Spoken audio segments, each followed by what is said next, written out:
Бисмиллахир-рахманир-рахим. Алхамдулиллах, вассалату вассаламу аля расулиллах, ва аля алихи ва асхабихи ва ман валах. Ва ба'д. Ассаламу алейкум, құрметті бауырлар. Сіздермен бірге тәжвид сабақтарын ары қарай жалғастырамыз оқуда. Өткен дәрістер барынша түсінікті болды деп ойлаймын. Баршаңыз әріпті жаттап алды деп иншалла үміттенеміз. Жаттап алмаған болсаңыздар, өткен дәріске барып, қайтадан әріптерді қайталаңыздар. Егер мына жерде қай әріпті танымай тұрсаңыз, қайтадан өткен дәрістерді қарап, әріптерді пысықтап жаттаңыздар. Қанша күн кетсін, бәрібір бұл дәрістер 10-11 ғана дәріс болады, құдай қаласа. Қысқа дәрістер, бірақ қысқа болғанымен сол 10-11 дәрісті өтсеңіз, толығымен Құранды оқи алатын деңгейге жетесіз. Бұл кітапты құрастырған кісілерге Аллах разы болсын. Екі дүниеде де сауаптан нәсіп еткей, иншалла. Еңбектерін жемісті еткей. Бисмилlah, бүгін 3-ші дәріс. Бұл дәрісте үйренетініміз біріншіден әріптердің асты-үстіне қойылған харакаттарды әріптермен байланыстырып оқу. Осыны үйренеміз. Екінші үйренетініміз әріптерді нүктелері арқылы ажырату. Үшінші, әріптердің сөз басында, сөз ортасында және сөз соңында жазылуы. Төртінші, өзінен кейін қосылмайтын әріптерді табу және не үшін қосылмайтындығын түсіндіруді өтеміз. Ұқсас әріптерді ажыратуды өтеміз.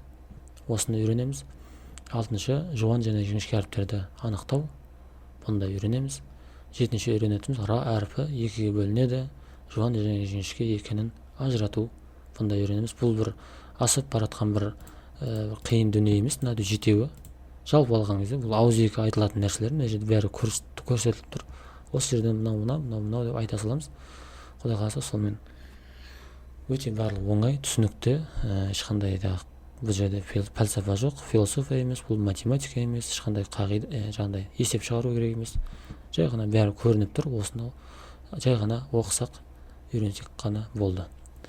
Бар керегі бұл жерге бір 20 минут, жарты сағат уақыт бөлу керек әрбір дәріске. Сөйтіп отырып, аз кетсе 1 сағат, немесе 1 сағатты бөліп 10 минуттан бөліп қарап күніне оқып алсаңыз да, әйтеуір қалай болсын түсінсеңіз болды. Бірінші үйренетініміз бұл харакаттар. Жалпы мынаның барлығын, енді айтылғанның барлығын бірінші мына жерден қананы үйреніп деп отырмай қойық. Жалпы мына әріптер мына жерде тағы да алфавитті басынан соңына дейін берген, бірақ мән берсеңіздер, басы, ортасы, соңы қылып берген. Әрбір әріптің басында, ортасында, соңында келетін түрін берген. Бұл нәрсе сізге басында қиын болып көрінуі мүмкін. Негізі бір жарты сағат 40 минут отырып мән берсеңіздер, бұл ешқандай қиын дүние емес. Өте оңай, қараңыз. Басында, ортасында, соңында жазылуларын үйрену өте оңай нәрсе, қиын емес нәрсе. Жалпы кеттік. Харакат дегеніміз нәжде? Харакат дегеніміз мынау әріптердің астында үстінде қойылған таяқша сызықшалар. Бұл харакат деген үстінде қойылса деп оқылады. Ал жуан әріптің үстінде о деп оқылады. Астында тұрса и болады. И, у деген харакаттар. Үстінде астында и болады. Үстінде 9 сияқты тұрса, ол у деп оқылады. Әлифтің үстінде и, у. Бә әрпінің үстінде, б әрпінің үстінде бә, би, би, у, бу. Бә, би, бу. Бә әрпі ғой. Бә әрпі басында бұлай келеді. Бә әрпі ортасында бұлай келеді. Бә әрпі соңында міне осылай келеді. Басы ортасында соңында келетінін көрсеткен. Және де бұл жерде харакаттарды айтып отыр. Харакаттар. И, у деген харакат. Б-ға әні қоссақ бә болады. Б-ға иді қоссақ би болады. Б-ға уды қоссақ бу болады. Сондықтан бә басында, бә ортасында, бә соңында. Мына деген харакат тек қана басында келеді деген сөз емес. Ортасында да бә болуы мүмкін, сонда да бә болуы мүмкін. И да дәл сол сияқты. И басында би болуы мүмкін, ортасында да би болуы мүмкін, соңында да б, и болып осылай келуі мүмкін. У да солай бу деп та келуі мүмкін. В общем, харакаттар келе береді. Тә ортасында, т, и тә басында, т, и ортасында, т, у, ту соңында. тә басында, тә ортасы, тә соңы. Ә, и, у деген харакаттар қосылып тұр. Тыға ә, тә, тыға и, ти, тыға у, ту. Тә, ти, ту. Т басында, ортасында, соңында. Осылай келеді. Екі нүктесі, үстінде екі нүктесі бар, осындай көрсеңіз, ол Т әрпі. Харакаттарына қарай ти болады, тә болады, ту болады, келе береді. Келесі әріп сә әрпі. Сә басында, сә, с, ә, сә, с, и, си, с, у, су. Сә, си, су. Сә, си, су. Сә басында, сә ортасында, сә соңында. Яғни сә, с, и, си, с, у, су. Яғни харакаттар үстінде ә болады, астында и, үстінде 9 болса у болады. Соны қайта-қайта айта берейік, иншалла. Шатыстырмаңыздар. Джим әрпі. Жә басында, жи ортасында, жу соңында. Яғни қайталап айтам, у деген тек қана соңында келеді деген сөз жоқ. Тек қана и деген тек ортасында келеді деген сөз жоқ. Сол сияқты ә деген тек басында келеді деген нәрсе жоқ. Бұл жай ғана сіздерге түсінікті болу үшін, және де уақыттық әрқайсысына мән беріп, әртүрлі жазып, уақыт құртпай, жаңағыдай қысқартып осылай жазып жүрген, әріптердің қосылуымен харакаттарды бірге беріп жіберген, осылай өте түсінікті, оңай. Жә, жи, жу. Жим әрпі ғана. Жим басында, жим ортасында, жим соңында. Жә, жи, жу. Ха әрпі. Ха, хи, хи, хау, ху. Ха, хи, ху. Ха басында, ха ортасы, ха соңы. Қарасаңыздар, жим өзінен кейінге қосылады. Жим екі жағынан қосылады. Жим соңында да қосылады өзінен алдыңға. Солай. Ха әрпі. Ха, ха. Ханың үстінде ә тұрса, ол о болады, өйткені бұл жуан әріп. Жуан әріп. Қараңыз. Бұл жуан әріп, көріңіз, қызыл. Сондықтан бұл үстіндегі ә деген харакат о деп оқылады. Яғни жуан әріптің үстінде ә тұрса, ол о деп оқылады. Ха, хи, ху. Ха, хи, ху. Ха ортасында, х, и. Х әрпі ортасында, ха әрпі басында, х әрпі ортасында, х әрпі соңында. Ха, хи, ху. Келесі әріп дәл. Дәл әрпі басында, дәл ортасында, дәл соңында. Дә, ди, ду. Дә, ди, ду. Д, ә, д, и, д, у. Ду. Зәл әрпі. Зәл басында, зәл ортасында, зәл соңында. З, ә, з, и, з, у. Зә, зи, зу. Ро әрпі. Ро басында, ро ортасында, ро соңында. Р ортасында, р басында, ортасында, соңында. Ра, р, и, ру, р, у, ру. Р, ә, ро. Роның үстінде ә тұрса, ро деп оқылады. Ро әрпі екі түрлі оқылады. Жуан жіңішке деді ғой. Жіңішке оқылады қашан кәсіра келсе. Жуан оқылады әмен у келсе. Бұл қатты бұлай қиын мән беретін нәрсе емес. Жай ғана р әрпінде астында и тұрса жіңішке болады. Иден басқасы келсе жуан болады деп жаттап алсаңыз болды. Р әрпі басында, р ортасында, р соңында. Ра, ри, р, у, ру. З әрпі. З басында, з ортасында, з соңында. Зә, з, ә, зә, з, и, зу, з, и, зи, з, у, зу. Зә, зи, зу. Син әрпі. Син басында, син ортасында, син соңында, бірақ бұл с деген дыбысты береді. С, ә, сә, с, и, си, с, у, су. Сә, си, су. Шин әрпі. Басында, ш басында, ш ортасында, ш соңында. Ш, ә, шә, ш, и, ши, ш, у, шу. Шә, ши, шу. Шә, ши, шу. Сот әрпі. С басында, с ортасында, с соңында.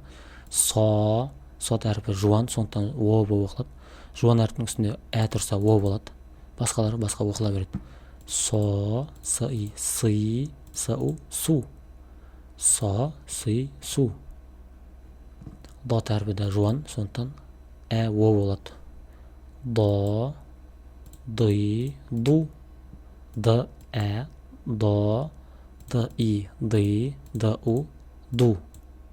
Мына о болып оқылып жатыр, себебі бұл жуан әріп. Жіңішке болғанда дә болатын еді. Бұл дә емес, мына дәл міне тұр. Мынау дот жуан, сондықтан жуан әріптің үстіндегі әсі о болып оқылады. До, ды, ды, ду. То әрпі де жуан әріп, т, то деп оқылады. Ты, ту. То, ты, ту. То, ты, ту.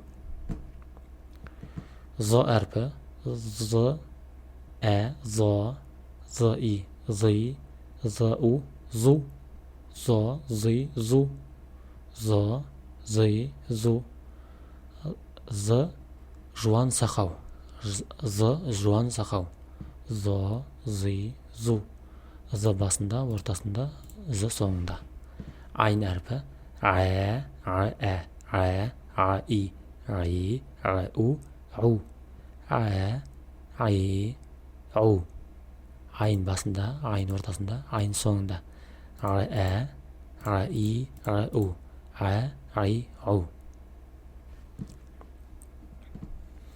Ғ әрпі, ғ басында, ғ ортасында, ғ соңында. Ғ әрпі де жуан, сондықтан о болып оқылады. Ғ, ғи, ғу. Ғ, ғи, ғу. Ф әрпі, ф басында, ф ортасында, ф соңында. Фә, фи, фу. Фә, фи, фу. Ф, ф, и, ф, у. Фә, фи, фу. Қоф әрпі, қ басында, қ ортасында, қ соңында. Қ, қо. Қоф әрпі жуан, сондықтан қо болып оқылады. Қо, қи, қу. Қ, о, қи, қ, у. Қо, қи, қу. Мынау о болып оқылып отыр, өйткені жуан. Кәф әрпі, к басында, к ортасында, к соңында болай келеді. Түрлерін жаттап алыңыздар. К, к, и, к, у. К, ки, ку. Ләм әрпі, л басында, л ортасында, л соңында. Лә, ли, лу. Л, л, и, л, у. Лә, ли, лу. Мим әрпі, м басында, м ортасында, м соңында. Мә, ми, му. Мә, ми, му. Нун әрпі басында, нун әрпі соңында, нун ортасында, нун соңында. Н басы, н ортасы, н соңы. Н, н, и, н, у. Нә, ни, ну. Нә, ни, ну. Астында и, үстінде у болады. Вау әрпі, вау басында, вау ортасында, вау соңында. У басында, у ортасында, у соңында. У, у, и, уи, у. У деп оқылады. У. Екі у болады. Екі у болып оқылады. У. Яғни х деген әріп, х басында бұлай, х басында бұлай, х ортасында бұлай, х ортасында, х соңында бұлай. Х, х, и, хи, х, у, ху. Х, хи, ху. Яй әрпі, я басында, и басында, и ортасында, и соңында. Я, и, ю. Я, и, ю. Енді нүктесіне қарап ажырату. Бір нүктелі әріптер астында бір нүкте тұрса, бұлай болса, бұл бә болады. Үстінде екі нүкте болса, бұл тә болады. Ал астында екі нүкте болса, ол я болады. Үстінде үш нүкте болса, ол с деген әріп. Сә, си, су. Ортасында нүктесі бар, яғни астында мынандай нүктесі бар, бұл джим болады. Нүктесі жоқ болса, х болады. Ал нүктесі үстінде болса, х болады. Хо, хи, ху болады. Нүктесі жоқ, бұл мынандай әріп, нүктесі жоқ, дәл. Дәл осы нүктесі болса, ол зәл, сақауза, зәл. Мына ро нүктесі жоқ, зәнің тура ро сияқты, бірақ нүктесі бар. Нүктесі бар. үстінде 3 нүктесі бар, бірақ мынаның 3 нүктесі бар, мынаның да 3 нүктесі бар, бірақ мынаның ортасындағы, басындағы, соңындағы иректері біреу ғана. Мынаның иректері 3, 1, 2, 3 көрдіңіз бе? Бұл шин әрпі, мынау сә әрпі. Сол сияқты үйреніп алсаңыз болады. Дәл сол сияқты үйреніп алсаңыз болады. Мысалға, астында бір нүкте болса, бә болады. Үстінде бір нүкте болса, бұл нун әрпі болады, нун. Сол сияқты үйреніп алсаңыздар болады. Ғайн мен фә үстінде бір нүктеден бар екеуі, бірақ ғайн әрпі бұлай жазылады, фә әрпі ортасы ашық бұлай жазылады, домалақ. Мына домалақ емес, бұлай кішкене мынандай қылып келеді. Шеті қыры бар да, мынада қыр жоқ, кәдімгі домалақ. Сол сияқты үйреніп алсаңыздар болады, иншалла. Түсінікті болған шығар деп ойлаймын. Алла тағала баршаңызға жеңілдік берсін. Түсінбеген жерлерін сұраңыздар. Ва ахиру дағуана анил хамдулиллахи раббил аламин.